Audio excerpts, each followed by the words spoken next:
ದೆಹಲಿ ಗಡಿಯಲ್ಲಿ ನಡೆಯುತ್ತಿರುವ ರೈತರ ಪ್ರತಿಭಟನೆಗೆ ಇನ್ನೂ ತಾರ್ಕಿಕ ಅಂತ್ಯ ದೊರೆತಿಲ್ಲ. ಇದರ ಮಧ್ಯೆ ಜನವರಿ 4ರಂದು ನಡೆಯಲಿರುವ ಮಾತುಕತೆ ವಿಫಲವಾದರೆ ಹೋರಾಟವನ್ನ ಇನ್ನಷ್ಟು ತೀವ್ರಗೊಳಿಸುವ ನಿರ್ಧಾರವನ್ನ ರೈತ ಮುಖಂಡರು ತಾಳಿದ್ದಾರೆ. ಶನಿವಾರ ಪತ್ರಿಕಾಗೋಷ್ಠಿಯಲ್ಲಿ ಮಾತನಾಡಿರುವ ರೈತ ಒಕ್ಕೂಟದ ಮುಖಂಡರು, ಎಂಎಸ್ಪಿಯನ್ನು ದೇಶದಲ್ಲಿ ಪರಿಣಾಮಕಾರಿಯಾಗಿ ಅನುಷ್ಠಾನಗೊಳಿಸುವ ಅಗತ್ಯವಿದೆ. ಕೇವಲ ಎಂಎಸ್ಪಿಯನ್ನ ಘೋಷಣೆ ಮಾಡಿದರೆ ಸಾಲದು, ಬದಲಾಗಿ ಅದರ ಪ್ರಯೋಜನ ರೈತರಿಗೆ ಸಿಗಬೇಕು. ಇದೇನೂ ನಮ್ಮ ಹೊಸ ಬೇಡಿಕೆಯಲ್ಲ, ಬದಲಾಗಿ ಈ ಹಿಂದಿನಿಂದಲೇ ಇರುವ ಬೇಡಿಕೆಯ ಸಮರ್ಪಕ ಅನುಷ್ಠಾನವಾಗಬೇಕೆಂದು ಕೇಳಿಕೊಳ್ಳುತ್ತಿದ್ದೇವೆ. ಇದಕ್ಕೂ ಕೇಂದ್ರ ಸರ್ಕಾರ ಸರಿಯಾದ ಉತ್ತರವನ್ನು ನೀಡುತ್ತಿಲ್ಲ. ನಮ್ಮ ಹಕ್ಕನ್ನು ನಾವು ಕೇಳುತ್ತಾ ಇದ್ದೇವೆ. ಈ ಹಿಂದೆ ಇದ್ದಂತಹ ನಿಯಮವನ್ನ ಕಾನೂನಾಗಿ ರೂಪಿಸಿ ಎಂದು ಮನವಿ ಮಾಡಿದ್ದೇವೆ. ಇದರಿಂದಾಗಿ ದೇಶದ ಖಜಾನೆಗೆ ನಷ್ಟ ಉಂಟಾಗುತ್ತದೆ ಎಂದು ಅವರು ಹೇಳಿದ್ದಾರೆ. ಕಳೆದ ವರ್ಷ ಕಾರ್ಪೊರೇಟ್ ಕಂಪನಿಗಳ ಲಕ್ಷ ಕೋಟಿ ಸಾಲ ಮನ್ನಾ ಮಾಡಿದಾಗ ದೇಶದ ಖಜಾನೆಗೆ ನಷ್ಟ ಉಂಟಾಗಲಿಲ್ಲವೇ? ರೈತರ ವಿಚಾರಕ್ಕೆ ಬಂದಾಗ ಮಾತ್ರ ಯಾಕೆ ದೇಶದ ಖಜಾನೆಗೆ ನಷ್ಟ ಉಂಟಾಗುತ್ತದೆ ಎಂದು ರೈತ ಮುಖಂಡರು ಪ್ರಶ್ನಿಸಿದ್ದಾರೆ. उनके स्थान पर हमने अनुरोध किया अशोक धवले जी से। आप महाराष्ट्र से हैं और अखिल भारतीय किसान सभा के राष्ट्रीय अध्यक्ष हैं अशोक धवले जी। उनके साथ बैठे हैं शिव कुमार कक्का जी की जगह पे। शिव कुमार कक्का जी 7 सदस्यीय समिति के सदस्य हैं। शिव कुमार कक्का जी मध्य प्रदेश से हैं और राष्ट्रीय किसान मजदूर महासंघ के अध्यक्ष हैं। उन्हें किसी व्यक्तिगत काम से भोपाल जाना पड़ा तो उनकी जगह पे अखिल भारतीय किसान मजदूर महासंघ के यूथ विंग के अध्यक्ष भाई अभिमन्यु कोहाट उनके साथ हैं। हमारे साथ शिरकत कर रहे हैं कीर्ति किसान यूनियन के राजेंद्र सिंह जी और मैं योगेंद्र यादव, यहाँ जय किसान आंदोलन के प्रतिनिधि के रूप में पिछले 2015 से जय किसान आंदोलन देश में काम कर रहा है। और चूंकि बीजेपी की आईटी सेल को बहुत दिलचस्पी रहती है, मैं बता दूं कि हरियाणा के रेवाड़ी जिले के सहारनवास गांव में 4 एकड़ का किसान है। तो वार्ता को शुरू करते हैं। सबसे पहले मैं बलबीर सिंह राजेवाल जी से अनुरोध करूंगा कि वो सरकार के साथ जो वार्ता हमारी हुई है उसके बारे में कहां हम खड़े हैं वो बताएं। ये काम कर रहे हैं।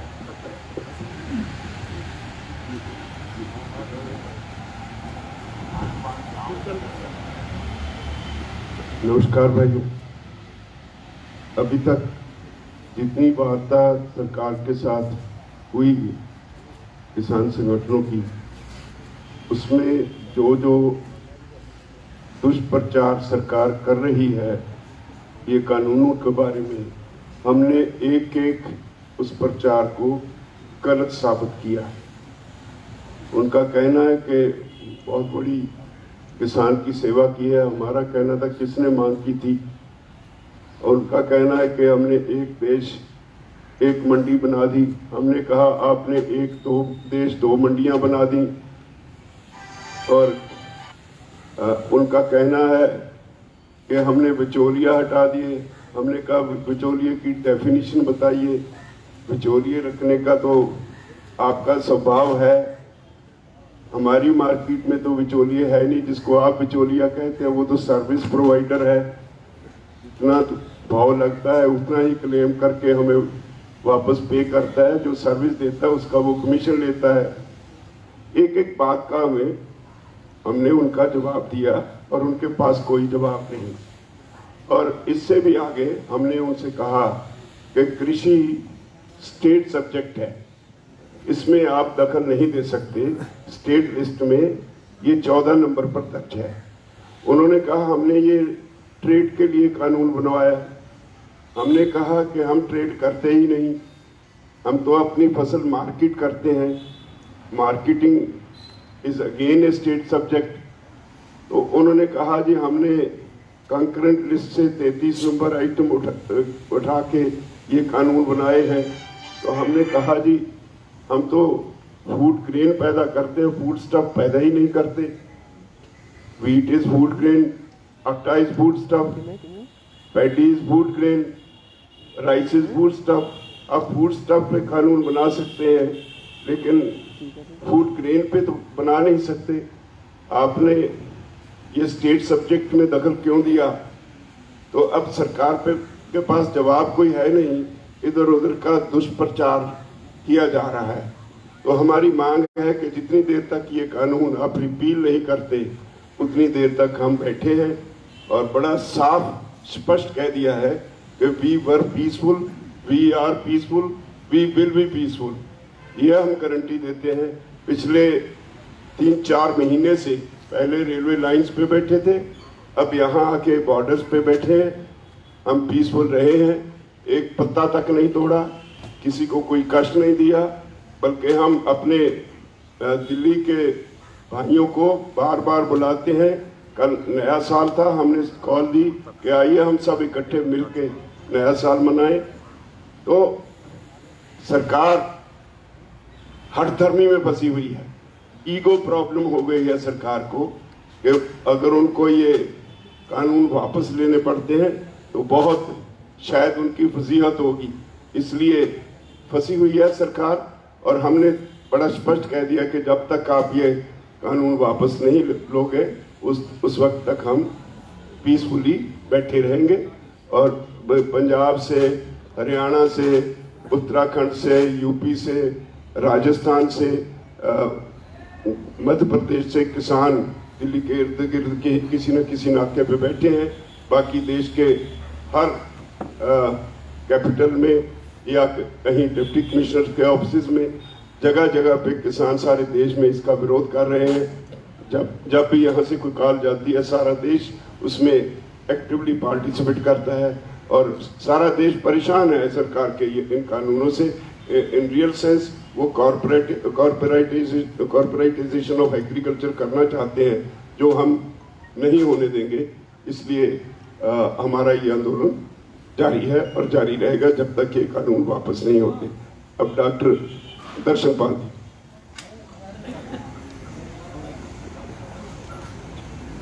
डॉक्टर दर्शन पाल, आप क्रांतिकारी किसान यूनियन के अध्यक्ष हैं और 7 सदस्यीय कमेटी के मेंबर भी हैं, और आपने इस पूरे आंदोलन के दौरान हर जगह आपको देखा हो।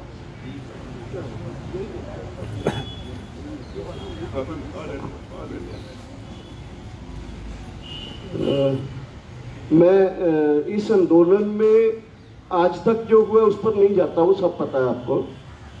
इस आंदोलन में दिल्ली के इर्द गिर्द 5 नहीं 6 नाके लगे हुए हैं और देश भर में 100 के करीब पक्के धरने चल रहे हैं। ये जानकारी के लिए अभी हमारा बातचीत का एक दौर हुआ, 4 तारीख को फिर बातचीत है, 5 तारीख को सुप्रीम कोर्ट में हियरिंग है।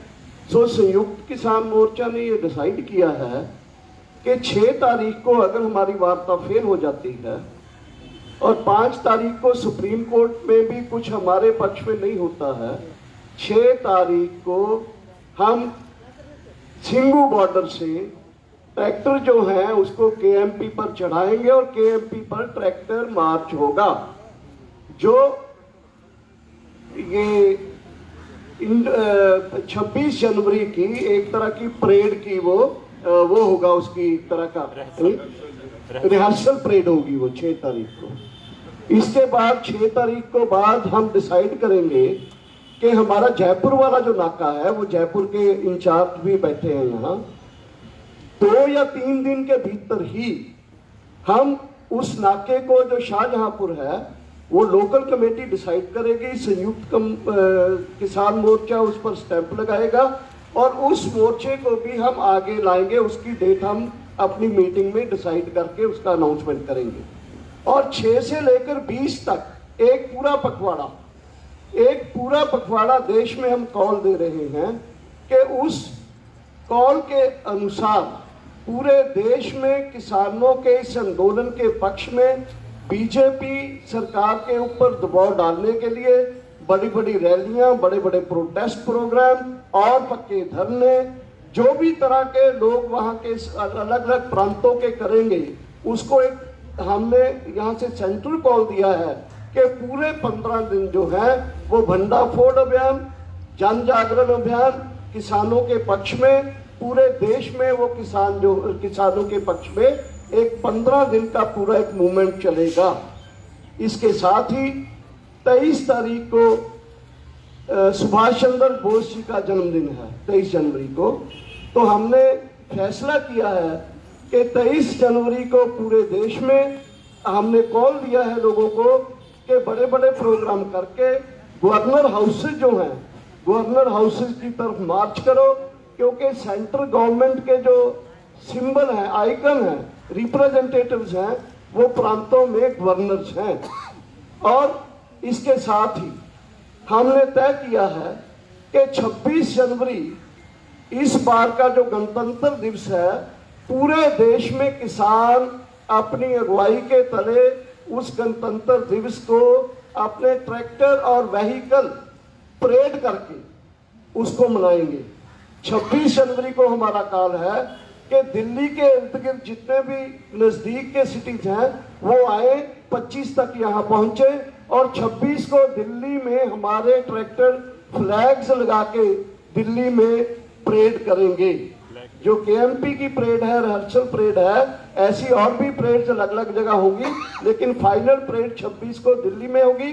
और पूरे देश में कॉल है, पूरे देश में जिस प्रांत में कम ट्रैक्टर हैं वहां ट्रैक्टर के साथ व्हीकल मार्च, और जहां ट्रैक्टर ज्यादा है ट्रैक्टर व्हीकल मार्च। और वो मार्च को हमने दिया है नाम के सिटी स्टेट का कैपिटल में और डिस्ट्रिक्ट का हेडक्वार्टर्स में सारे देश में ट्रैक्टर किसान परेड के नाम से पूरा देश ये 26 जनवरी को किसानों के पक्ष में, 26 जनवरी को संविधान दिवस के ऊपर पूरे देश में हमारे जो लोग हैं एक जन जागरण का क्लाइमैक्स में वो जो है एक करेंगे, परेड करेंगे।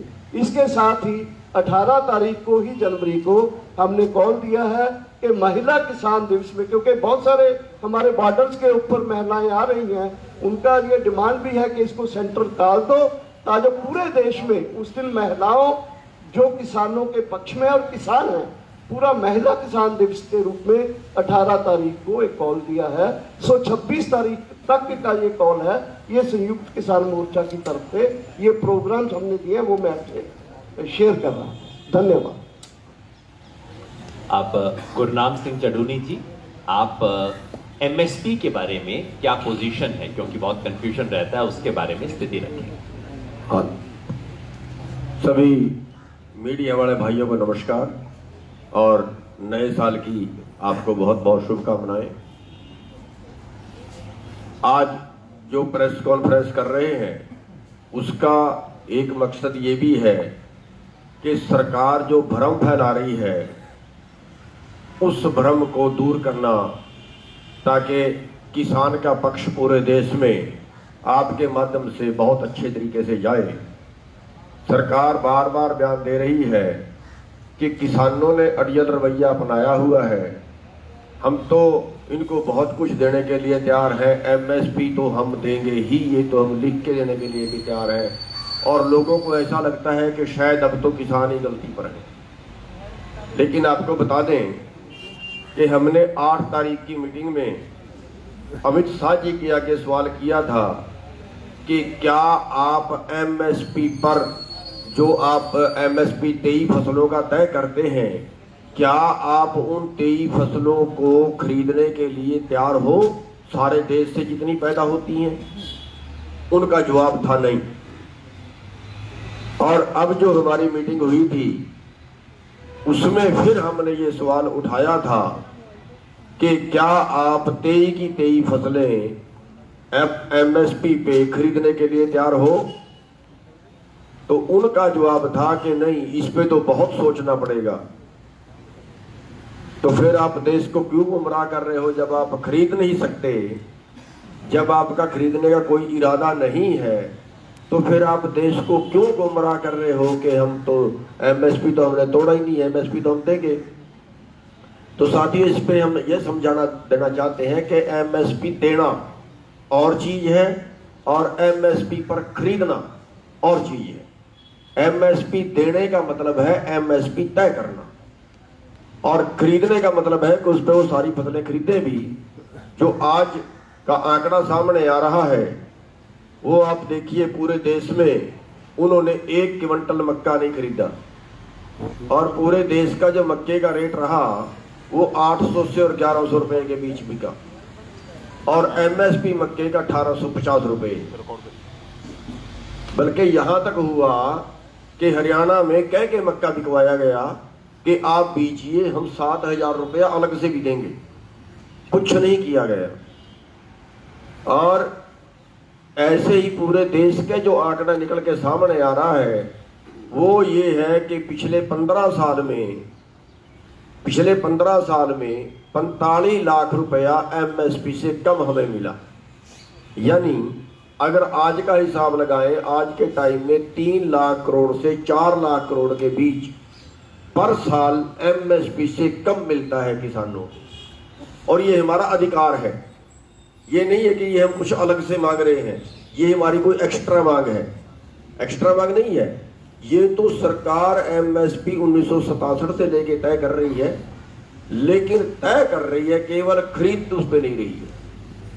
तो ये एक बड़ा घाटा जो किसान, देश के किसान को जा रहा है, जिसके लिए हम मांग कर रहे हैं कि इतना घाटा देश के किसान को हर साल एमएसपी की वजह से हो रहा है, ये हमारा अधिकार है जो सरकार के नियम ना होने की वजह से हम लुट रहे हैं। उस पर एक नियम बनाए, एक कानून बनाए कि चाहे प्राइवेट खरीदे, सरकार खरीदे, कोई खरीदे, लेकिन हमें न्यूनतम समर्थन मूल्य हमारी जेब में जरूर जाना चाहिए।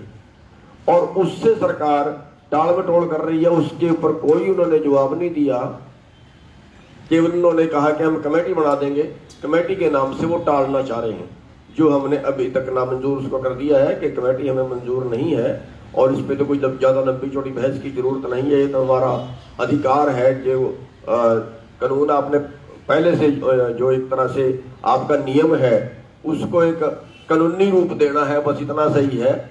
एमएसपी तो आप पहले से तय करते हैं, तो उसके लिए भी वो राजी नहीं हुए हैं। और वो कहते हैं हमें खजाना देखना पड़ेगा, देश का खजाना, देश का खजाने पे बहुत बोझ पड़ेगा।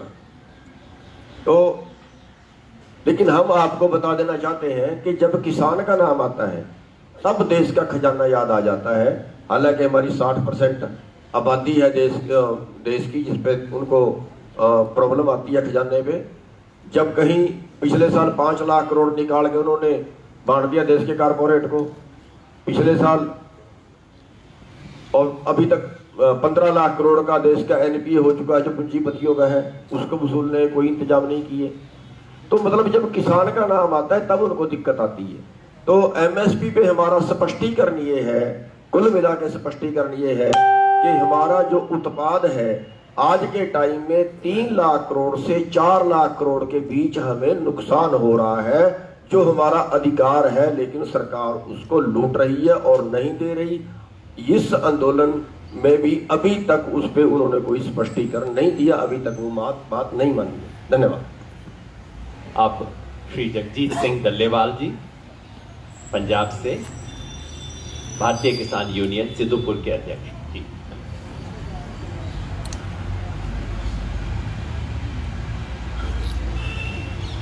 सत्कारयोग पत्रकार दोस्तों,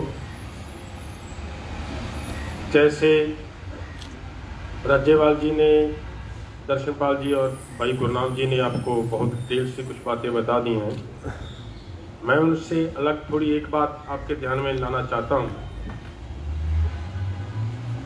कि ये जो आंदोलन है ये बड़ा स्पष्ट है कि ये जो कानून सरकार लेकर आई है, इन कानूनों को वापस करवाने के लिए लड़ा जा रहा आंदोलन है, और एमएसपी का गारंटी का कानून बनाने के लिए ये आंदोलन है। और जो इसके पैरेलल बात चल रही है, मैं उस बात पे आपका ध्यान ले जाना चाहता हूं कि ये आपने सभी ने देखा है, पूरे देश ने, पूरे वर्ल्ड ने देख लिया कि ये आंदोलन पूरी तरह पीसफुली चल रहा है। कहीं पे भी कोई ऐसी वैसी घटना आज तक नजर नहीं आई कि जिससे ये कह सके कोई कि ये आंदोलन हिंसक हो गया है, ये वायलेंट कर रहे हैं, वो ऐसी बात इनको नजर नहीं आई। लेकिन एक बात आपने बहुत जोर शोर से प्रचारित होती है, और सरकार के बड़े बड़े नेता ये कहते सुने होंगे कि ये खालिस्तानियों का आंदोलन है, ये माओवादियों का आंदोलन है, एक बार ये भी कहा कि केवल पंजाब के लोगों का आंदोलन है, फिर ये कहना शुरू किया कि ये केवल पंजाब और हरियाणा का आंदोलन है, फिर ये कहना शुरू किया कि ये केवल उत्तर भारत का आंदोलन है। तरह तरह के इन लोगों ने इस आंदोलन को बदनाम करने के लिए यत्न किया और मैं धन्यवाद देता हूं आप सभी पत्रकार भाइयों का, आपके मीडिया वालों का। आपने उस बात को अच्छी तरह, हमारी बात को लोगों के सामने लेकर गए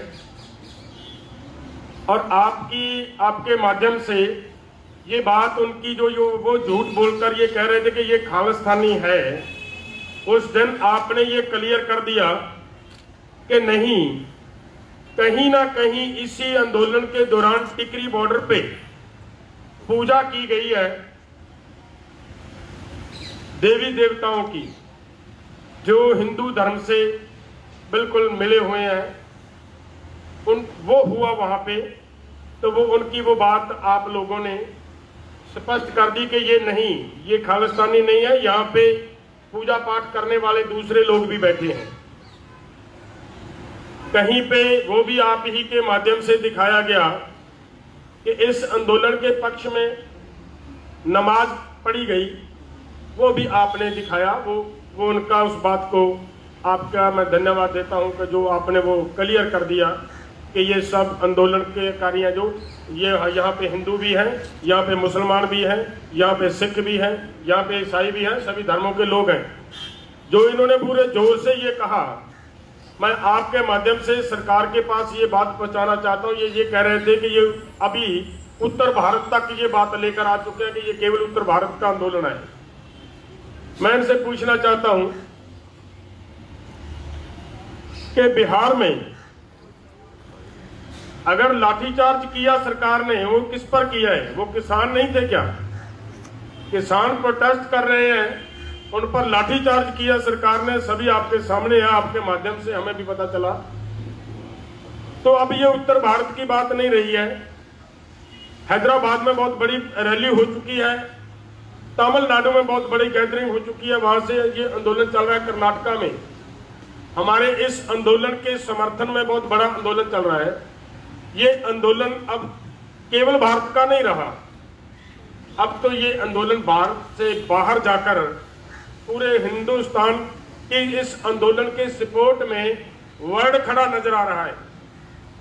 बाहर के लोग यहां तक कि हमारी मानयोग यूएनओ ने भी हमारी सरकार को फिटकार लगवा दी है कि आप क्या कर रहे हो, ये कैसा काम हो रहा है भारत में। तो मुझे लग रहा है कि ये इनकी जो बातें हैं, मैं सिर्फ यही बताना चाहता था कि ज्यादा समय नहीं लेना, कि ये आंदोलन अब देश का नहीं रहा, पूरे वर्ल्ड में बैठे जो भारत के लोग हैं सभी का बन चुका है। और सरकार को इस बात को जितनी जल्दी हो सके हमारी इन मांगों को मान लेना चाहिए, नहीं तो सरकार को ये जरूर होगा कि ये जन आंदोलन बनता जा रहा है और इस आंदोलन की और भी कई तरह के रूप होते हैं। सरकार को कहीं राजनीतिक पॉलिटिकल नुकसान उठाना भी पड़ सकता है अगर ये, लेकिन हमारा निशाना केवल किसानों की मांगे लेना है। यहाँ पर हम फिर से क्लियर कर दें, हमारा आंदोलन का निशाना केवल किसानों की मांगे लेना है। और सरकार जितना इसको लंबा खींचने का प्रयास कर रही है, इस आंदोलन में तरह तरह के शरारती तत्व भेजे जा रहे हैं, उनकी कोशिश ये है कि अगर लंबा खींचेंगे तो ये आंदोलन ऐसे ही कैसे बिखर जाएगा। लेकिन दूसरा रूप ये भी है कि अगर लंबा खींचेगी सरकार तो इस सरकार को इसका पॉलिटिकल नुकसान भी हो सकता है। सरकार को इस बात को ध्यान रखना चाहिए और सरकार को किसानों की मांगे मान लेनी चाहिए जल्दी, क्योंकि सरकार के खिलाफ अब पूरा हिंदुस्तान, पूरा वर्ल्ड खड़ा हो रहा है। धन्यवाद।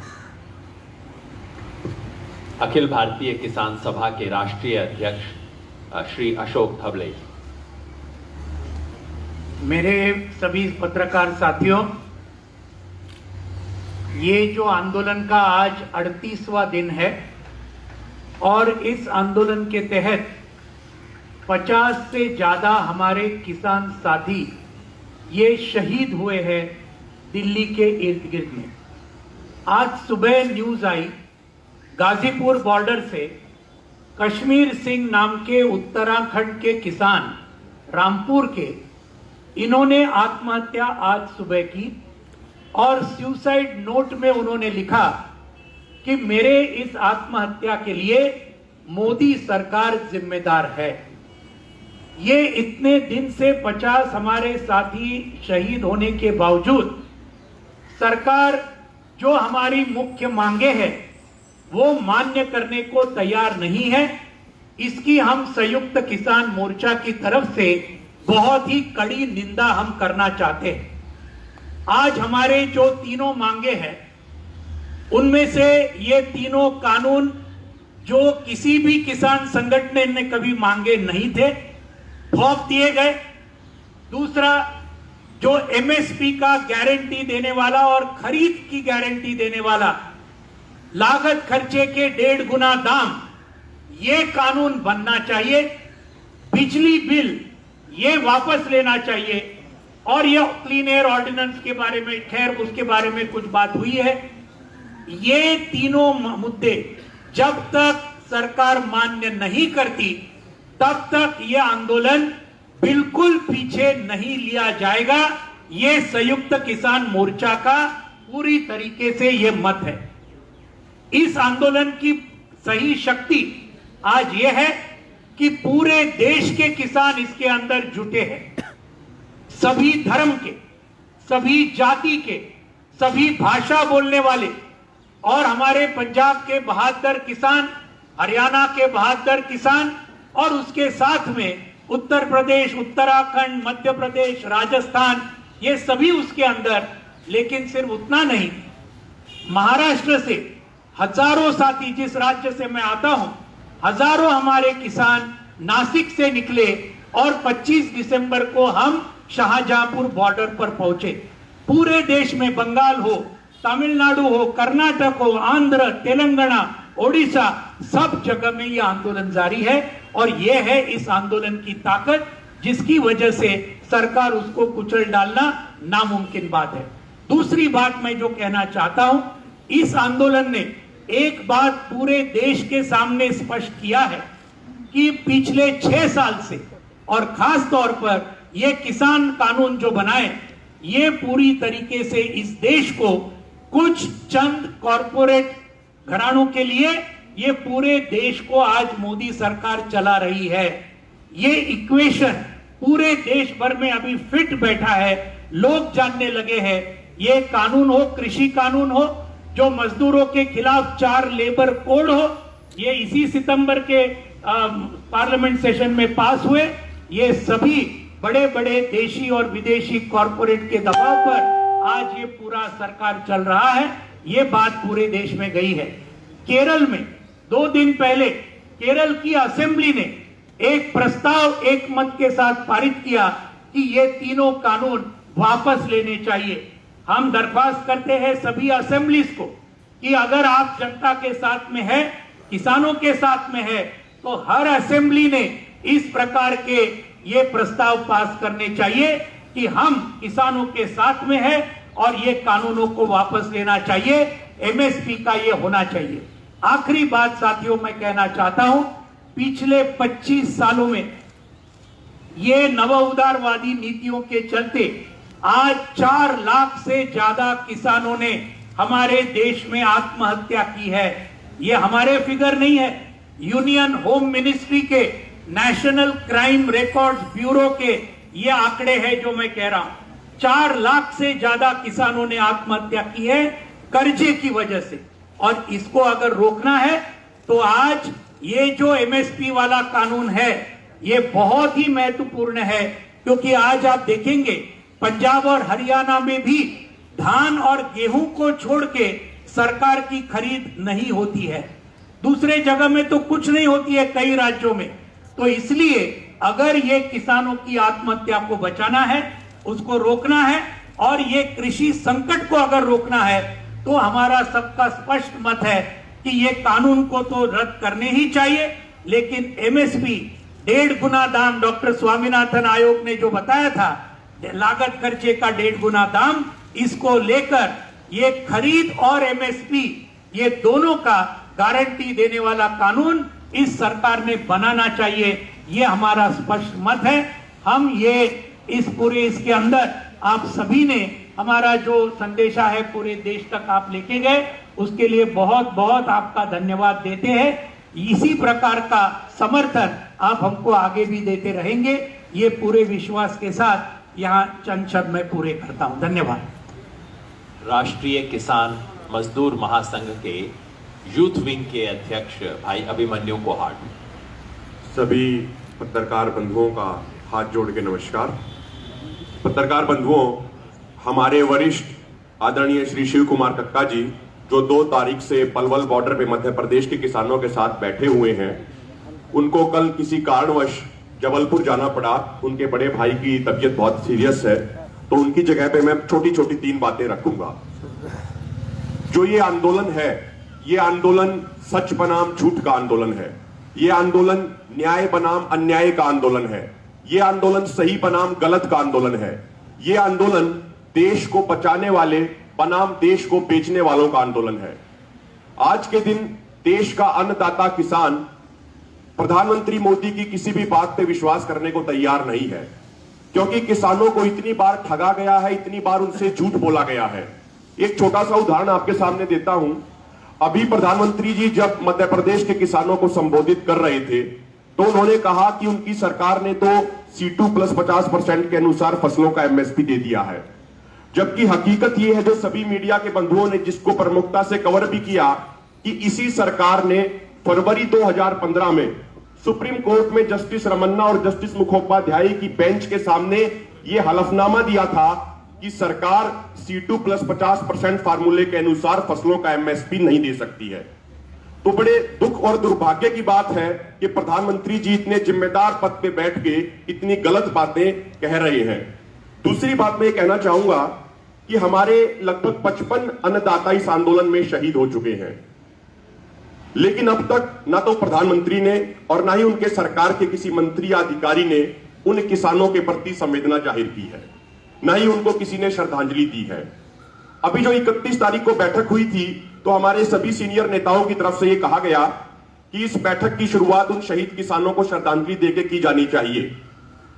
उसके बाद कृषि मंत्री नरेंद्र सिंह तोमर ने यह कहा कि जो किसान इसमें हताहत हो गए हैं, उनको लेकर उन्हें दुख है। बड़े दुर्भाग्य की बात है कि जो अन्नदाता शहीद हो गए हैं, हमारी सरकार उनको शहीद का दर्जा भी नहीं दे रही है और उनके लिए हताहत शब्द का इस्तेमाल कर रही है। तीसरी और अंतिम बात यह मैं कहना चाहूंगा कि जब से हमारे सभी सीनियर नेताओं के नेतृत्व में यह आंदोलन खड़ा हुआ, तो पहले सरकार ने इस आंदोलन को बदनाम करने का प्रयास किया, हमें आतंकवादी बताया, खालिस्तानी बताया, हमारे ऊपर फॉरेन फंडिंग के आरोप लगाए, लेकिन सरकार के उन सभी आरोपों की पोल खुल गई। उसके बाद सरकार ने यह किया कि कुछ जो दरबारी और सरकारी जो किसान संगठन हैं, उनको हमारे आंदोलन के पैरेलल में खड़ा करने का प्रयास किया। कुछ दिन पहले सरकार ने कहा कि हरियाणा के 1 लाख किसानों का उन्हें समर्थन मिला है कृषि कानूनों के मुद्दे पर। जब हमने उनकी जांच पड़ताल की तो मालूम चला कि उसमें 116 FPOs के नाम दे रखे थे और उन FPOs का जमीन पे कोई अता पता नहीं था।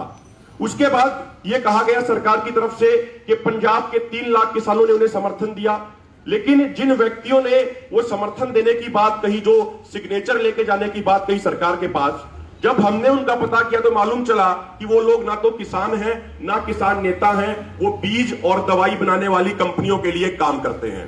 तो सरकार इस तरीके का दुष्प्रचार करना बंद करे। ये आंदोलन शांतिपूर्ण है, शांतिपूर्ण रहेगा और निश्चित तौर पे इस आंदोलन में देश के अन्नदाता की जीत होगी। धन्यवाद। राजेंद्र भाई कुछ ऐड करेंगे? राजेंद्र सिंह जी, कीर्ति किसान यूनियन पंजाब की तरफ। शुक्रिया सभी पत्रकार दोस्तों। अनाज नहीं तो समाज नहीं। सिर्फ एक बात सरकार को समझ लेनी चाहिए कि अनाज पैदा करने वाला किसान नहीं रहेगा तो सोसाइटी भी नहीं रहेगी। दूसरी बात कि लंबे समय से, पिछले लगभग जब से ये ऑर्डिनेंस आए हैं 4 जून से, तभी से हम आंदोलन का हमने रुख किया हुआ है और इतना पीसफुल आंदोलन इंडियन हिस्ट्री में आपको देखने को नहीं मिलेगा। इतना बड़ा और इतना पीसफुल आंदोलन। अगर सरकार पीसफुल आंदोलन करने वाले लोगों की बात नहीं सुनती तो ये समझना चाहिए कि सरकार क्या चाहती है। क्या वो चाहती है कि इस देश में पीसफुल आंदोलन करने वाले लोगों की बात नहीं सुनी जाएगी और इस देश में जो कॉन्स्टिट्यूशनल हमारा राइट है, राइट टू एक्सप्रेशन, उसके तहत आप कुछ भी एक्सप्रेस करो, सरकार उसे नहीं सुनेगी, तो सरकार देश को किस ओर ले जाना चाहती है, ये सारे देश के सामने सवाल है। अगली बात, 1907 में शहीद आजम सरदार भगत सिंह के चाचा अजीत सिंह जी ने एक आंदोलन पगड़ी संभाल जट्टा किया। पगड़ी संभाल जट्टा लहर चली और सभी लोगों की जुबान पर वो गीत था, पगड़ी संभाल जट्टा। पूरे 113 साल बाद इतना बड़ा आंदोलन हुआ है और ये आंदोलन सिर्फ पंजाब तक सीमित नहीं है, ये आंदोलन लगातार फैल रहा है।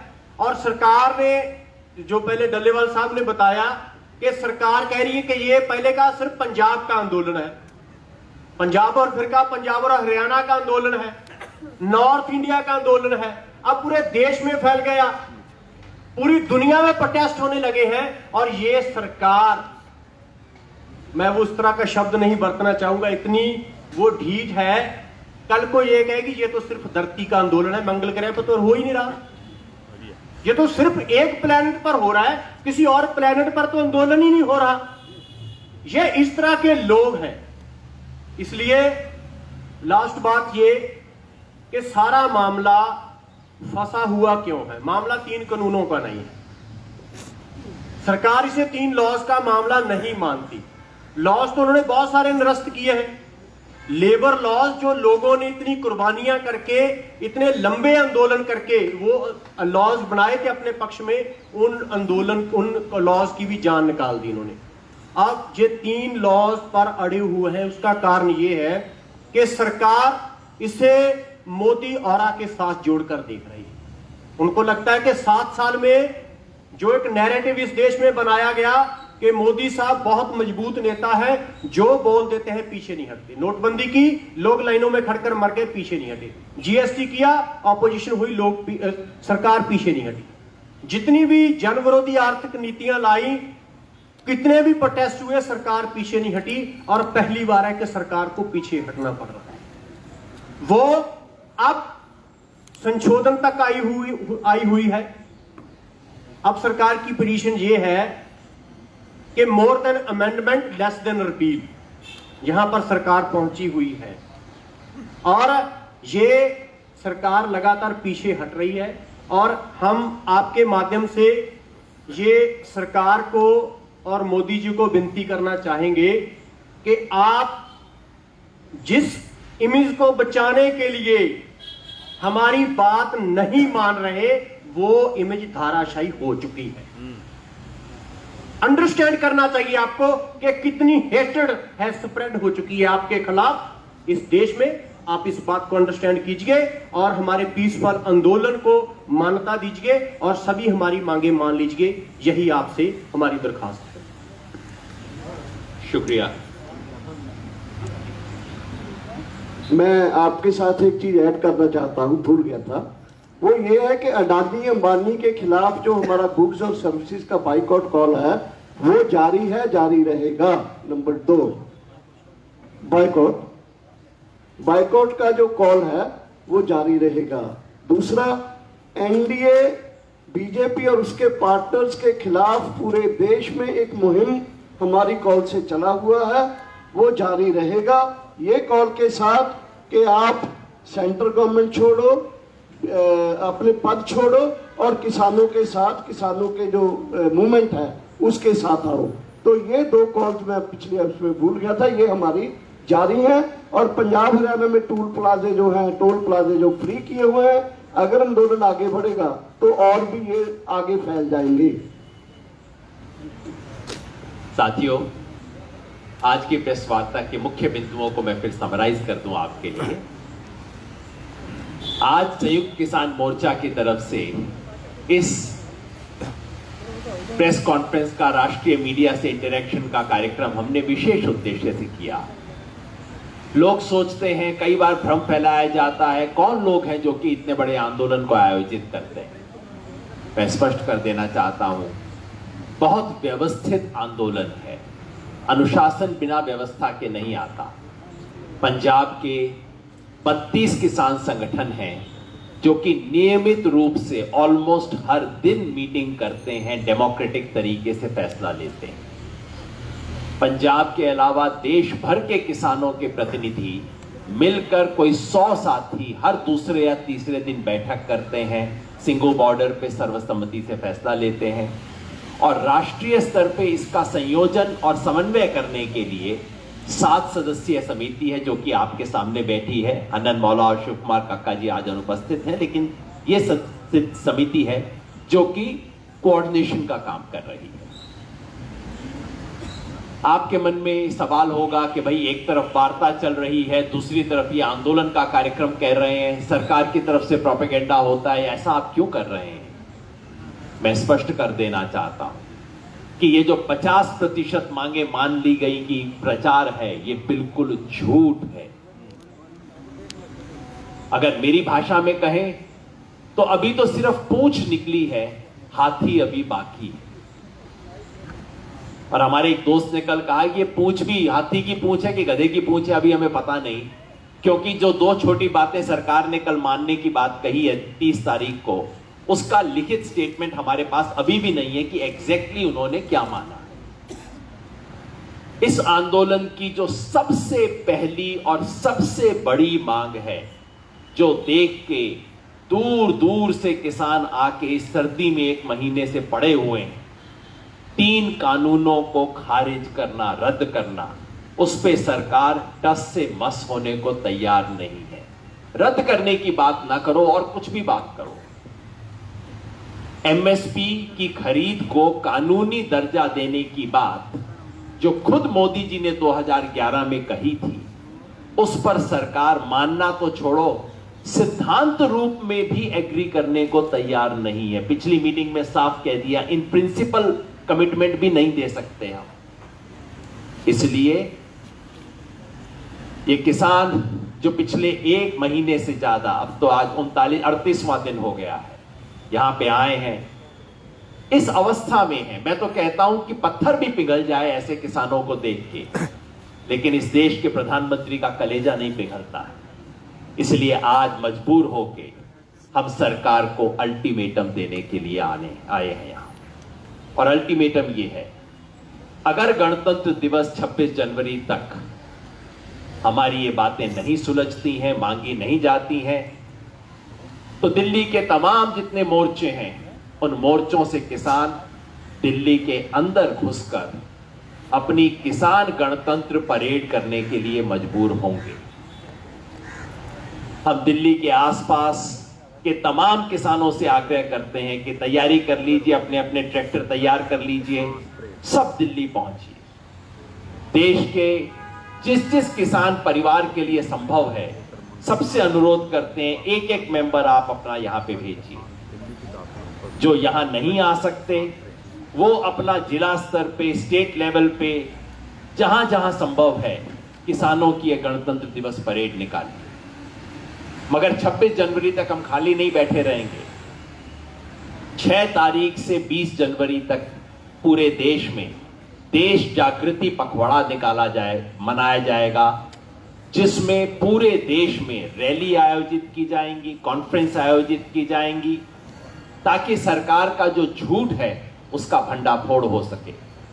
13 तारीख लोहड़ी संक्रांति का दिवस है, उस दिन इस कानून को जला के किसान संकल्प दिवस मनाया जाएगा। 18 तारीख को इस देश में खेती में 70% काम करने वाली महिलाओं को याद करते हुए महिला किसान दिवस मनाया जाएगा। 23 जनवरी को सुभाष चंद्र बोस को याद करते हुए आजाद हिंद किसान दिवस मनाएंगे। जो भी राजभवन है, जितनी भी राजधानियों में, उन राजभवन के बाहर जाके किसान बैठेंगे, अपना संदेश पहुंचाएंगे। साथियों, ये ऐतिहासिक जंग है। ये संघर्ष सिर्फ ये तय नहीं करेगा कि ये 3 कानून रद्द होंगे या नहीं, वो तो होंगे। ये संघर्ष ये भी तय करेगा कि इस देश में भविष्य में खेती किसानी की क्या दशा होगी, इस देश में किसानों की औकात क्या है, उनका वजन क्या है, उनका महत्व क्या है, उसका फैसला इस संघर्ष से तय होगा। इस संघर्ष में हम लड़ेंगे और जीतेंगे। आपके सहयोग के लिए बहुत बहुत धन्यवाद।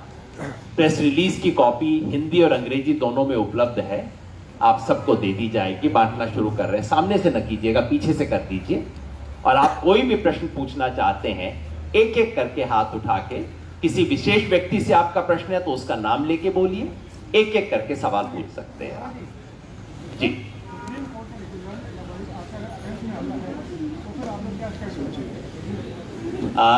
राजेवाल जी, प्रश्न ये है कि अगर सुप्रीम कोर्ट का वर्डिक्ट आपके अगेंस्ट आता है तो आप क्या करेंगे? पहली बात तो कि सुप्रीम कोर्ट में एक नहीं कई मामले हैं। एक मामला है कि यहाँ पे किसान बैठे रहें या नहीं, जिसपे सुप्रीम कोर्ट बिल्कुल स्पष्ट बात कह चुका है, हम उसका सम्मान करते हैं। दूसरा है इस लॉ की कॉन्स्टिट्यूशनैलिटी, बहुत लंबा मामला है। राजेवाल जी इस पे कुछ कहेंगे? ऐसा है कि हमने सुप्रीम कोर्ट में कोई केस नहीं डाला है, सरकार ने ही अपने माध्यम से किसी तरीके से सुप्रीम कोर्ट को इनडायरेक्टली अप्रोच किया है। जो भी निर्णय सुप्रीम कोर्ट का होगा उसके बाद हम बैठेंगे और डिसाइड करेंगे कि आगे हमने क्या करना है। We are not a party to that case. Rajewal ji, ਇਹਨਾਂ ਨੇ ਬਕਾਇਦਾ ਆਪਣੇ ਚੋਣ ਮੈਨੀਫੈਸਟੋ 'ਚ ਸ਼ਾਮਲ ਕੀਤਾ ਸੀਗਾ ਕਿ ਅਸੀਂ ਸਵਾਮੀਨਾਥਨ ਰਿਪੋਰਟ ਲਾਗੂ ਕਰਾਂਗੇ, ਤੇ ਹੁਣ ਇਹ ਕਹਿ ਰਹੇ ਨੇ ਅਸੀਂ ਕਰਤੀ। ਕੀ ਇਹਨਾਂ ਲਈ ਸਵਾਮੀਨਾਥਨ ਦਾ ਨਾਮ ਬਦਲ ਕੇ ਅਵਾਨੀ ਅਡਾਨੀ ਹੋ ਗਿਆ? ऐसे है कि बार बार अपना स्टैंड बदलते हैं। पहली बार जब मोदी जी चुनाव जीत के आए उस वक्त वादा किया इलेक्शन मैनिफेस्टो में कि अगर हमारी सरकार बनेगी तो हम स्वामीनाथन कमीशन की रिपोर्ट को इन टोटल लागू करेंगे। उसके बाद सुप्रीम कोर्ट में जाके एफिडेविट फाइल कर दिया कि अगर हम इस रिपोर्ट को लागू करते हैं तो देश की इकोनॉमी सारी बिगड़ जाएगी, सब कुछ डिस्टॉर्ट हो जाएगा, इसलिए हम इसको लागू नहीं कर सकते। जब दोबारा इलेक्शन आई 2014 की 17 की, तो उस इलेक्शन से पहले एकदम एक नया ही फार्मूला निकाल के कह दिया कि हमने इसको लागू कर दिया और A2+FL का फार्मूला नया ही दे दिया जो स्वामीनाथन कमीशन की रिपोर्ट में है ही नहीं। तो अब ये उसी बात को प्रचार किए जा रहे हैं। इन रियल सेंस इन्होंने कुछ भी नहीं किया। अगर A2+50% का फार्मूला लागू करें तो बहुत सी समस्या हल हो सकती है। और इससे भी आगे जो भाई गुरनाम सिंह जी कह रहे थे, देखिए समस्या क्या है। मक्का 1850 MSP है, मार्केट में बिकता है 700 से 900 तक, उस MSP का क्या फायदा? मूंग की दाल आप लोग 100 रुपए के ऊपर खरीदते हैं, लेकिन किसान जब बेचता है उसको 2700 रुपए मिलता है, MSP 6000 है। सूरजमुखी उसका MSP 7800 कुछ है, हम बेचते तो 3700 में बिकता है। 1 लाख करोड़ रुपया एडिबल और दाल इंपोर्ट करने में तो खर्च हो जाता है, किसान को दाम नहीं दिए जाते। एक बात। दूसरी बात, ECA में जो अमेंडमेंट की है, हमारे देश का खपतकार तबाह हो जाएगा। जिस तरह से स्टॉक लिमिट कोई नहीं, जितनी छूट दे दी कॉर्पोरेट्स को, व्यापारी को, कोई बच नहीं पाएगा। ये इसीलिए हम कहते हैं ये आंदोलन सिर्फ किसान का नहीं, ये जन आंदोलन है, इस देश के वासियों का आंदोलन है, हर शहरी का आंदोलन है। हर शहरी का हम अभिनंदन करेंगे अगर वो जिस तरह से अब तक हमारे साथ हैं इसी तरह हमारे साथ खड़े रहे। तो धन्यवाद। मैंने अब तक 5 हाथ नोटिस किए हैं, 2 वहां, आप और आप यहाँ, 1 मिनट, और उसके बाद वो पहले इस सीक्वेंस में इन 5 के, फिर 1 2 3 4 5, इतना कर लेंगे। 10 सवाल टोटल कर ले हैं। हाँ, TV 18 से। My question is, in the last round of talks, the government it seems had asked you for alternatives to repeal. Sir, repeal के अलावा आपके पास अगर कोई ऑल्टरनेटिव है आपको देने के लिए सरकार ने कहा था, और एक कमेटी का प्रपोजल उन्होंने कहा था, 5 मेंबर की कमेटी बनी। तो इस दोनों इश्यूज के ऊपर आपका फाइनल स्टैंड क्या है, आप बता दीजिए। प्रपोजल के ऊपर कोई बातचीत होगी क्या कमेटी फॉर्मेशन की? सवाल ये है कि पिछली मीटिंग में सरकार ने कहा था कि आप रिपील के अलावा कोई और ऑल्टरनेटिव प्रपोजल बना दीजिए और एक कमेटी बना दीजिए। इस पे आपका फाइनल स्टैंड क्या है? राजेवाल साहब माइक यहीं पे रखिए, वो पत्रकार ऊंचा करके। तो हमने साफ कह दिया था कि रिपील के बिना हमारी मांग पूरी नहीं हम समझते, इसलिए हम तो रिपील करना चाहते हैं। एमएसपी के ऊपर उन्होंने जो कहा था कमेटी की बात है, उस पे एमएसपी पे इन रियल सेंस वो बात करना नहीं चाहते, ये कमेटी वगैरह बना के वो बात को टालना चाहते हैं। जो भाई गुरनाम सिंह जी कहते हैं कि सरकार भी नहीं खरीदती, कोई प्राइवेट व्यापारी भी खरीदता तो कम से कम एमएसपी के नीचे तो ना खरीदे, किसान को तो इंसाफ मिल जाए, और वो ये करने के लिए तैयार नहीं। जी हमने एमएसपी के बारे में उनको बोला था कि आप इन प्रिंसिपल एग्री करते हो, एमएसपी दिया जाए एज ए लीगल राइट, वो नहीं मानी। और किसी भी कमेटी का कोई मतलब नहीं है जब तक इन प्रिंसिपल एग्रीमेंट ना हो कि कमेटी क्या करेगी। जी आपका सवाल ये है कि ਤੁਸੀਂ ਕਹਿੰਦੇ ਕਿ ਸਟੇਟ ਦਾ ਅਧਿਕਾਰ ਹੈ ਐਗਰੀਕਲਚਰ ਦੇ ਉੱਪਰ, ਜੇ ਕੱਲ ਦੀ ਮੀਟਿੰਗ ਦੇ ਵਿੱਚ ਇਹ ਫੈਸਲਾ ਹੁੰਦਾ ਹੈ ਕਿ ਅਸੀਂ ਇੱਕ ਮਾਡਲ ਬਣਾ ਦਿੱਤਾ ਖੇਤੀ ਬਾਰੇ, ਇਹ ਸਟੇਟਾਂ ਨੂੰ ਅਧਿਕਾਰ ਹੈਗਾ ਉਹ ਲਾਗੂ ਕਰਨ ਚਾਹੇ ਨਾ ਕਰਨ, ਉਸ ਤੋਂ ਬਾਅਦ ਤੁਹਾਡਾ ਰਿਐਕਸ਼ਨ ਕੀ ਹੋਏਗਾ? ਕਿਉਂਕਿ ਬਹੁਤ ਸਾਰੇ ਬੀਜੇਪੀ ਦੇ ਲੀਡਰ ਇਹ ਸਲਾਹ ਦੇ ਰਹੇ ਨੇ सेंट्रल गवर्नमेंट में। मैं हिंदी में रिपीट कर देता हूं सर, हो सके तो हिंदी में जवाब दे देना आप। नहीं मैं बाकी, क्योंकि बहुत बाकी लोग देख रहे हैं इसे। सवाल इनका ये है कि आप कहते हैं कि ये कानून सेंट्रल गवर्नमेंट, ये जो कानून है ये स्टेट गवर्नमेंट के दायरे में आते हैं, सेंटर के दायरे में आते ही नहीं है। अगर ऐसे में सेंट्रल गवर्नमेंट ये कहे कि हम एक मॉडल कानून बना देते हैं तो आपका इस पे क्या रिएक्शन होगा? ये सब बहुत सारे गवर्नमेंट को ऐसा सजेशन मैं साफ करूं, रियलिटी ये है कि भारत सरकार ने पहली बार ये कॉन्स्टिट्यूशन की वायलेशन करके स्टेट सब्जेक्ट्स में इंटरफियर किया है। अगर इस पे उनको वो जैसे वो कहते हैं अमेंडमेंट कर लो, इस पे रिपील शब्द ना इस्तेमाल करो और कुछ कोई अल्टरनेटिव बता दो, तो इसका मतलब है कि कानून तो मान लो। जब कानून मान लिया तो इनडायरेक्टली उनका हाथ तो पड़ गया ना स्टेट सब्जेक्ट में। तो आज एक है, कल को 10 कानून एकदम आएंगे, उनके लिए रास्ता खुल जाएगा, इसलिए हमारा विरोध है। इस बात को और भी ध्यान से मतलब सुनिए, क्या है, भूमि अधिग्रहण आया, विरोध हुआ, सरकार पीछे हटी, लेकिन जिन जिन राज्यों में उनकी सरकार आई, राज्यों की सरकारों के जरिए वो कानून वहां पे लागू करवा दिया गया। ऐसे ही अगर ये कानून रहता है तब पूरे देश में अपने ढंग से, अपने तरीके से वो लागू करवाएंगे। इसके लिए हमारा ये विरोध है कि ये कानून खत्म होना चाहिए। जो राज्यपाल जी ने कहा वो ठीक है। जी पीटीवी मेरा सवाल है कि आप लोग कह रहे हैं कि 26 जनवरी को हम दिल्ली में घुसेंगे, उन हालातों में अगर लॉ एंड ऑर्डर खराब होता है, लोगों की जान जाती है, तो कौन जिम्मेदार होगा? क्योंकि पुलिस बहुत ज़्यादा तैयारी करके बैठा हुआ है, चाहे सिखों को या कोई भी बॉर्डर तिरंगे लेके निकलना भी अपमान। मैंने पहले जैसे कहा, हमने सरकार को बड़ा स्पष्ट कर दिया, we were peaceful, we are peaceful, we will be peaceful. ये इसके आगे जब हम पीसफुल रहेंगे तो जैसे सुप्रीम कोर्ट की डायरेक्शंस है कि पीसफुल लोगों पे आप पुलिस फोर्स इस्तेमाल नहीं कर सकते। अगर सरकार फिर भी पुलिस फोर्स का इस्तेमाल करना चाहती है, उनकी इच्छा, लेकिन हम पीसफुल रहेंगे। धन्यवाद। लेकिन लगता नहीं आपको कि देश की छवि भी खराब होगी 26 जनवरी? नहीं, हमारा ट्रैक्टर और व्हीकल मार्च जो होगा, हम कतई भी इस कन्फ्रंटेशन में नहीं जाएंगे। उसका टाइमिंग और वेन्यू देखेंगे कैसे रखना है, इसलिए हमारी तरफ से कोई कन्फ्रंटेशन का वो नहीं है। जी सोशल मीडिया पर वीडियो वायरल हुआ था, तमाम किसान नेता जब मिल रहे थे तो साहब के साथ पीयूष गोयल भी थे, वहाँ कुछ ऐसी बातचीत हो रही थी कि आपसे भी बहुत सारे NGOs हैं, ऑर्गेनाइजेशंस हैं। दरअसल वो कॉन्टेक्स्ट क्या था जो वीडियो वायरल हो रहा है? ये कहा जाता है कि पीयूष गोयल ये कह रहे हैं कि हम आप सबको देख लेंगे, आपके बहुत सारे NGOs थे, वो वीडियो का कॉन्टेक्स्ट क्या था? कोई साथी क्लैरिफाई कर सकता है? क्योंकि आज सुबह से मैंने भी देखा एक वायरल हो रहा है एक मीडिया में, जिसमें राकेश टिकैत जी खड़े हुए हैं और पीयूष गोयल कह रहे हैं हमारे पास 40 की लिस्ट है, हम देख, हमारा मुंह ना खुलवाओ। उसका कॉन्टेक्स्ट क्या है बातचीत का, अगर कोई साथी क्लैरिफाई कर सके? नहीं, हमको वीडियो मिलेगा तभी बता सकते हैं क्या है, बल्कि कॉन्टेक्स्ट उसके आगे क्या है, पीछे क्या है, वो जानना होगा। एक ही बात से असल में क्लियर नहीं होता। उनकी मुद्रा धमकाने वाली लग रही है, ये जरूर साफ है कि वो जो बाहर आके मीडिया में मीठी मीठी बातें होती हैं, हम सर झुका के नम्रता से वो सब वहां पे धमका रहे हैं, वो स्पष्ट होता है। जी आपका सवाल।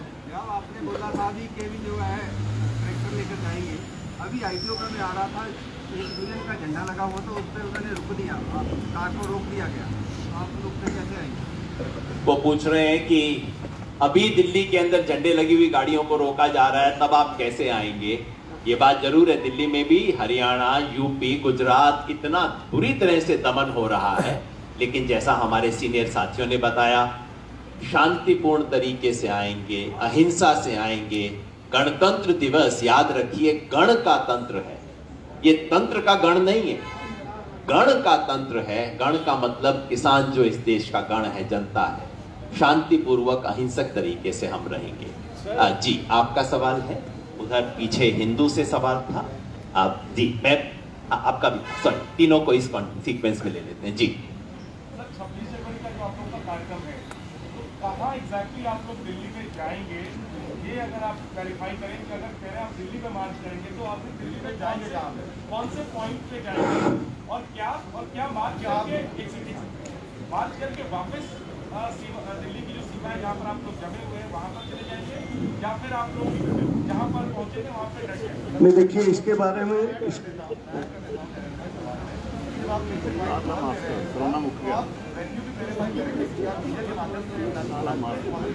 सवाल ये है, वो क्योंकि बाकियों को सुन नहीं रहा होगा, सवाल ये है कि 26 जनवरी को प्रोग्राम की वेन्यू क्या होगी, क्या आप वापस आके जाएंगे, डिटेल्स चाहते हैं?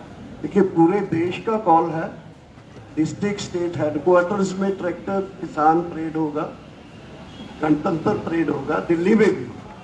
तो इसका कंक्रीटली जो आपने कुछ ऐसी कुछ चीजें पहले उठाई हैं, वो चीजों को पूरी देख के हम अभी तो आज 2 तारीख है, तो अभी आज हमारा फैसला है ये करने का, वो फैसले को कंक्रीटली इम्प्लीमेंट करने के लिए फिर plan it declare in the press conference. सारी चीजें अभी जैसा बताया, आज 2 तारीख है, सारी चीजें डिक्लेयर करेंगे, झंडा किसका होगा, किस टाइम पे आएंगे, किस वेन्यू पे आएंगे, सारी बातें करेंगे। याद रखिए ये सिर्फ सरकार का गणतंत्र दिवस नहीं है, हमारा गणतंत्र दिवस है, इस देश की जनता का गणतंत्र दिवस है। जी यादव जी, जी हाँ जी यादव जी, मेरा सवाल ये है कि ये जो 26 जनवरी वाला आपने अनाउंसमेंट किया है कि जो आंदोलन करने वाले हैं वो सब दिल्ली के अंदर आएंगे, कूच करेंगे, ये एक बड़ा स्ट्रेटेजिकली एक बड़ा डिसीजन जो आप अनाउंस कर रहे हैं यहाँ पर प्रेस कॉन्फ्रेंस पे, क्या इसके लिए आपने वो जो ऑर्गेनाइजेशन जो ग्राउंड जीरो में, जिसमें दर्शन पाल जी का भी ऑर्गेनाइजेशन है और 30 ऑर्गेनाइजेशन है प्लस 2 जो BKU एकता उग्राहा जो टिकरी में लीड कर रहे हैं, उन सबको कॉन्फिडेंस में लेकर के, क्या उन सबको कॉन्फिडेंस में लेकर के ये डिसीजन आप प्रेस कॉन्फ्रेंस में अनाउंस कर रहे हैं? नंबर टू ये है, ये आंदोलन अभी तक पीसफुल है जैसा कि आप कह रहे हैं, और साथियों ने यहाँ पर और भी इस पे लेके एक सवाल किया है कि ये पीसफुल नॉन वायलेंट उस दिन किस तरीके से रहेगा, क्या जत्थों में जाएंगे, लाठियां खाएंगे, उसके बाद अगर 2 लाख की भीड़ में से आप कैसे कंट्रोल करेंगे 26 जनवरी को? ये 2 देखिए, पहली बात तो ये 32 संगठनों ने और फिर पूरे संयुक्त किसान मोर्चा के संगठन, ये 32 में नहीं है, ये अगले साथी 32 में नहीं है। नहीं, मैं बता रहा हूँ, पूरे ही संगठनों ने उस मीटिंग में उग्राहा भी थे, उस मीटिंग में पन्नू भी थे, उस मीटिंग में सब देश के संगठन थे, वहां इसको पास किया गया है। और आज हम उनसे लेके आए कि आज की आपको याद होगा कल पीसी हुई, वो पीसी में हमने अनाउंस नहीं किया और सबने बोला कि आज नेशनल पीसी में ही हम इसको अनाउंस करेंगे, इसलिए यहाँ अनाउंस कर रहे हैं। नंबर 1। नंबर 2, अरे भाई जब हम इतनी दूर दूर से आ रहे हैं पीसफुली, हमारे लोगों के ऊपर इतनी पानी की बौछारें और अश्रु गैस क्या नहीं छोड़ा जा रहा, लोगों को गिरफ्तार, कोई अभी तक वायलेंट हुए हमारे लोग? तब भी नहीं होंगे हम। बोले हम ये आपके सामने कमिटमेंट करते हैं कि हम उस तरह का कोई एक्टिविटी एक्शन नहीं करेंगे। अब आपकी जिम्मेदारी है कि अगर स्टेट हम पर करती है उसको पूरा आप उछालो पूरी दुनिया और देश में। That is what we want from you. The Hindu. Are you asking for for police permission? Louder. You have to be loud. Sorry. Ask Are you Lakesh. asking for police permission for this? Are you asking for police permission for your Republic Day parade? क्या आप तो police permission मांग रहे हैं Republic day अपनी parade के लिए? नहीं, अभी ऐसा कुछ नहीं सोचा। You don't intend to. So you intend बल्कि to. ऐसा हमने अभी सोचा नहीं, आगे आएगा मीटिंग में तो तय कर लेंगे। So if you intend to enter without police permission, is that not provoking a confrontation with the police by अभी definition? गण का तंत्र मनाने के लिए भी परमिशन लेनी पड़े तो बहुत हैरानी की बात है। Very good. जी आप और आप जी। ये जो आर्ग्यूमेंट देते हैं, थोड़ा सा लाउड होना पड़ेगा। ये जो आर्ग्यूमेंट देते हैं कि सरकार पे बहुत बड़ा बोझ पड़ेगा, पैसों का बोझ पड़ेगा, ये कहाँ तक वाजिब आर्ग्यूमेंट है? और दूसरी चीज़, ये जो ऑल्टरनेटिव जो आप लोग को कह रहे हैं कि आप लोग प्रेजेंट करिए ऑल्टरनेटिव, ये कहाँ तक वाजिब है या प्रैक्टिस? दो सवाल हैं। एक तो ये कि पैसों का बोझ कितना पड़ेगा। वैसे तो हमारे साथी गुरनाम सिंह जी ने उसका जवाब दिया था, लेकिन अगर उसमें कोई ऐड करना चाहे, गुरनाम सिंह जी ने कहा था कि पता नहीं क्या होता है कि सरकार जब किसान के लिए अपनी जेब में हाथ डालती है तो जेब खाली होती है, जब कॉरपोरेट्स के लिए जेब में हाथ डालती है 5 लाख करोड़ निकल आते हैं, किसी और के लिए कई लाख करोड़ रुपए निकल आते हैं। तो जेब क्या अलग अलग है सरकार की? वो तो जवाब उसका दिया है उन्होंने। और जो दूसरा था कि आप ऑल्टरनेटिव दीजिए, उसके बारे में अगर कुछ ऐड करना चाहें। ये अल्टरनेटिव ढूंढना सरकार का काम है, हमारा नहीं। हमने उनको बोल दिया था ये जो इतना दिमाग आपके पास है, ब्यूरोक्रेट्स हैं, इन्होंने ये कानून बनाए, इनसे ही पूछो क्या है। हमें तो कानून वापस होने चाहिए, हम तो वहां तक सीमित हैं। 3 सवाल, 1 2 3। मैं और किसी को मिस तो नहीं कर रहा जी? अगर उसके बाद हुआ तो आपका सेकंड क्वेश्चन ले लेंगे, बस उसके बाद बिल क्लोज। जी आपका सवाल। मेरा नाम अनीता पंडित है और स्मार्ट इंडिया हमारा यूट्यूब चैनल है। अच्छा, आई वुड लाइक टू से कि आपने बहुत बढ़िया एक मंच तैयार कर दिया है और हमें किसानों का समर्थन बहुत बढ़िया तरीके से सरकार को भी पता लग गया, देश को भी। क्वेश्चन अब हम क्या इस मंच को इस्तेमाल करके एक ब्रॉडर किसानों के वेलफेयर का और एग्रीकल्चर के वेलफेयर का मुद्दा हम उठा करके MSP को उसके अंदर लेकर के कोई वेलफेयर की बड़ी एक्टिविटी गवर्नमेंट के सामने, जैसे मैडम ने कहा कि ऑल्टरनेट प्लान कि अगर कॉर्पोरेट को आप दे सकते तो आप एग्रीकल्चर को बढ़ा के आप कैसे कैसे आगे क्या हम किसानों की वेलफेयर के लिए कुछ एक अलग से सिस्टम बनाएंगे, ये फतह करने के बाद आपके सवाल का जरूर जवाब देंगे। नेक्स्ट जी। सर, मेरा सवाल गोविंद जी आपसे है। आप कह रहे हैं कि पूछ रह गई, हाथी निकलना बाकी है। सरकार कह रही है कि 50% मांगे मान ली है, किसका वर्जन सही है? और दूसरा ये कि कृषि सुधार लंबे समय से पेंडिंग है, अब वक्त आ गया है, आपको नहीं लगता कि इनमें सुधार होना चाहिए? चूंकि मुझसे पूछा है, ये बार बार सरकार कहती है देखिए कृषि सुधार पेंडिंग थे, देखिए ये लोग खुद सुधार मांग रहे थे, अब सुधार आ गए तो अपोज करते हैं। सरकार ने मेरे बारे में करके कैंपेन भी चलाया हुआ है। सन 2017 में इन्होंने कहा था कि APMC में सुधार क्यों नहीं होता। अरे मैं तब नहीं, आज भी कह रहा हूं, कृषि में सुधार होने चाहिए, रिफॉर्म्स होने चाहिए, डिफॉर्म नहीं होने चाहिए। हमें दवा चाहिए, जहर का इंजेक्शन नहीं चाहिए। जो सरकार कर रही है, ये कोई यहाँ पे नहीं कहता कि आज की व्यवस्था परफेक्ट है, बहुत अच्छी है। हम तो कह रहे हैं आज की व्यवस्था को और बेहतर बनाओ। हमारे साथी गुरनाम सिंह जी ने याद दिलाया, देश का इतना बड़ा इलाका है जहां MSP का फायदा नहीं हो रहा, उनको भी दिलवाओ। लेकिन सरकार तो जिनको है उनको वापस देने पे तुली हुई है। और जो दूसरा सवाल आपका था, उससे था सॉरी, हाँ, पूंछ निकल गई हाथी। देखिए हिंदी का वैसे मुहावरा है कि जब काम मोटे तौर पे बन जाता है तो हिंदी में कहते हैं हाथी निकल गया, अब तो सिर्फ पूंछ बाकी है। इस मामले में इस मुहावरे को उलटने की जरूरत है। अभी सिर्फ पूंछ निकली है, हाथी बाकी है। और ये क्यों कहते हैं आप सब जानते हैं। पहले दिन से जब हम लोग यहाँ से निकले, हमारे कई साथियों ने तो 6 महीना पहले आंदोलन शुरू किया था, कोई 26 नवंबर को शुरू नहीं हुआ है। एक बात बार बार, 3 काले कानून रद्द करो। आपने सुन सुन के आपके भी कान पक गए होंगे, लेकिन सरकार के कान में नहीं घुसी है। उस पे सरकार टस से मस नहीं हो रही है। दूसरी मांग जो हमारी थी, हम क्या कह रहे थे कि ये जो जबरदस्ती गिफ्ट आप दे रहे हो ये मत दो, अपनी गिफ्ट वापस ले लो, हमें वो गिफ्ट दो जो हम अपने मुंह से मांग रहे हैं। वो क्या था? MSP पे खरीद की लीगल गारंटी।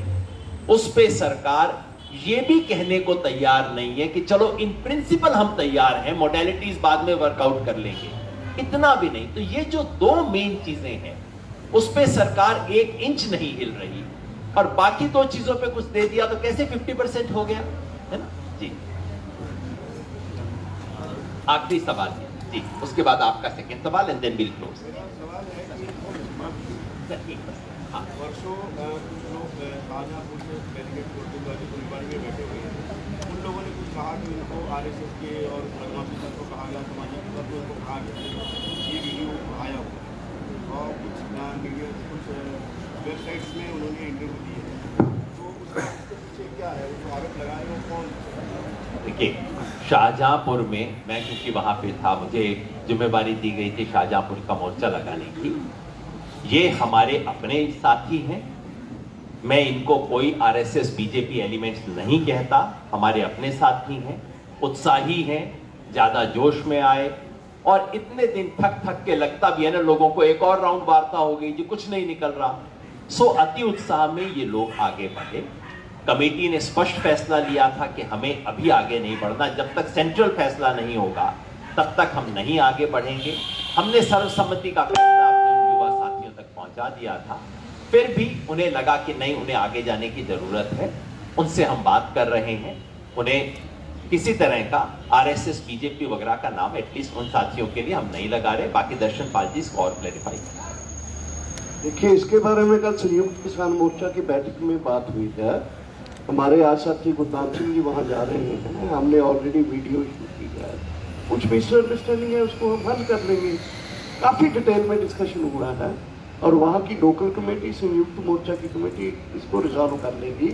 इस तरह की प्रॉब्लम जब लंबा संघर्षों तक आती है, कभी कभी हम जो लोग हैं ऐसा कोशिश कर रहे हैं कि उसको we will resolve it positive. कोई नहीं। हाँ, लास्ट सवाल जी।